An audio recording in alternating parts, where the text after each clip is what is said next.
Hello everyone, মই জাবেদ আৰু আজি মই তোমালোকক পঢ়াম ক্লাছ 12ৰ ইংলিছৰ কবিতা my mother at 66 my mother at 66 এই যোনটো কবিতা হেতু লিখিছিল কমলা দাসে আৰু এই কবিতাটিৰ যোগেদি তেখেতে তেওঁৰ মাক অৰ্থাৎ মাতৃ যে কিদৰে ভৱিষ্যতে মৃত্যুৰ মুখলৈ আগবাঢ়ি গৈ আছে অৰ্থাৎ মৃত্যুৰ দিশে যে তেওঁ আগবাঢ়ি গৈ আছে সেই বিষয়ে অৰ্থাৎ সেই ঘটনাটো বা সেই পৰিঘটনাটোৰ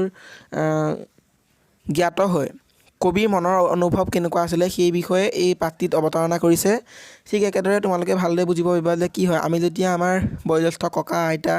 আদিসকলক দেখোঁ কি হয় আমাৰ মনলৈ এনে ভাৱ আহে যে কি এইসকল আজি আছে বা কাইলৈ বা পৰহিলৈ বা কেইদিনমানৰ পিছত কি হয় আমাৰ মাজৰ পৰা নাইকিয়া হ'ব আমাৰ মনত কি হয় সেই সময়ছোৱাত এক দুখৰ অনুভৱ হয় ঠিক একেদৰে কবিৰ মনতো তেখেতৰ মাতৃৰ সেই মৃত্যুৰ এসময়ত যে মৃত্যুৰ মুখলৈ গতি কৰি আছে অৰ্থাৎ মাক যে বৃদ্ধ হৈ গৈ আছে মৃত্যুৰ মুখলৈ আগবাঢ়ি সেই বিষয়ে জনাৰ পিছত বা সেই বিষয়ে জ্ঞাত হোৱাৰ পিছত কবিৰ মনৰ অৱস্থা কেনেকুৱা আছিলে বা মনৰ সেই দুৰৱস্থাৰ বিষয়ে কবিতাতে তেখেতে নিজে অৱতাৰণা কৰিছে গতিকে আমি কবিতাটি পঢ়িলে সেই বিষয়ে ভালদৰে বুজিব পাৰিম কবিতাটো আৰম্ভ হৈছে এইদৰে driving from my parents home to coaching last Friday morning কবিয়ে কি কৈছে যে নিজৰ অভিভাৱকৰ অৰ্থাৎ পেৰেণ্টছৰ ঘৰৰ পৰা তেওঁলোকে কি কৰিলে কবিয়ে কোচিং এয়াৰপৰ্টৰ ফালে শুকুৰবাৰ ৰাতিপুৱা গতি কৰিলে আই চ মাই মাদাৰ আৰু কবিয়ে লক্ষ্য কৰিলে নিজৰ মাকক বিচাইড মি আৰু মানে কি বুজিছা যে কবিগৰাকীৰ লগতে তেখেতৰ মাতৃও সেই যিখন গাড়ীত তেওঁ কোচিং এয়াৰপৰ্টলৈ গৈ আছিল তেওঁৰ লগতে মাকো বহি আছে দ'জ অপেন মাউথেড আৰু কি কবিয়ে লক্ষ্য কৰিলে যে কি তেওঁৰ মাকৰ টোপনি লালকাল আৰু তেওঁৰ মুখখন মেল খাই আছে her face ashen like that of a corpse আৰু তেওঁৰ মুখখন দেখিবলৈ এনেকুৱা লাগিছিল যে তেওঁ এটা মৃত পাই যাব and realise with the pain আৰু কবিয়ে তেওঁৰ মাকৰ মুখখন দেখি পেলাই এটা দুখ বেদনা অনুভৱ কৰিছিল বা তেওঁৰ মনত গঢ়ি উঠিছিল that she was as old as he looked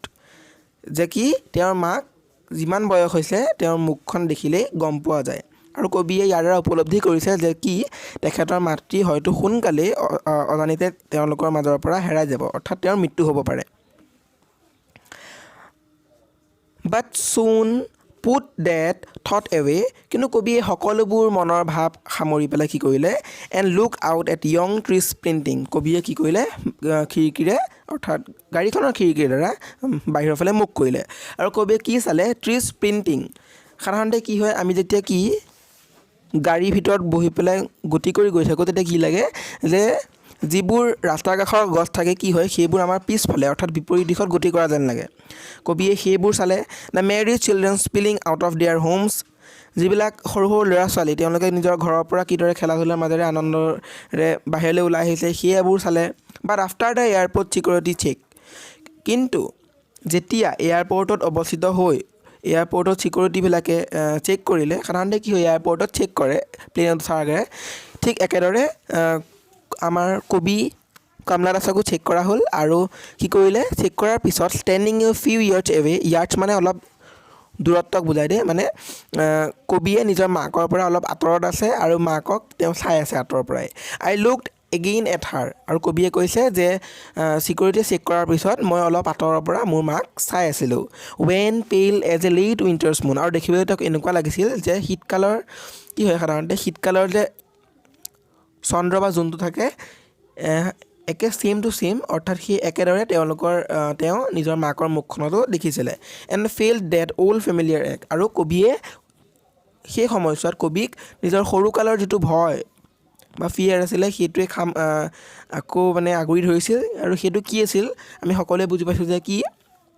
যে তেওঁৰ মাকক হেৰুৱাৰ যিটো বেদনা বা ভয় সেইটোৱে তেওঁক পুনৰ খুন্দা মাৰি ধৰিছিল but all I said was see you soon Amma আৰু তেওঁ সকলোবোৰে দুখ বেদনা সামৰি কিন্তু মাকক কি বুলি ক'লে চি ইউ চুন আম্মা যে পুনৰ লগ পাই আছোঁ মা আম্মা তেনেকৈ ক'লে কিন্তু আমি সকলোৱে জানে কি যে যিহেতু তেওঁৰ বৃদ্ধ হৈছে গতিকে পুনৰবাৰ কবিয়ে নিজৰ মাতৃক লগ পাই নে নাপায় সেয়াও নিশ্চিত নহয় L I did was smile and smile কিন্তু কবিয়ে কি মাকৰ ফালে চাই পেলাই হাঁহি হাঁহি মুখে তেওঁক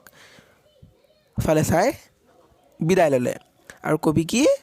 কামলাত আছে এইদৰে আমাৰ কবিতাটোৰ সামৰণি মাৰিছে গতিকে এই কবিতাটিৰ যোগেদি তেখেতে নিজৰ মাতৃ অৰ্থাৎ নিজৰ মা আৰু তেওঁৰ মাজৰ যিটো সম্পৰ্ক সেই বিষয়ে আগবঢ়ালে আৰু মাতৃ হেৰুৱাৰ যিটো বেদনা সেই বিষয়ে তেওঁ এই কবিতাটিৰ যোগেদি তোমালোকলৈ ধুনীয়াকৈ বুজালে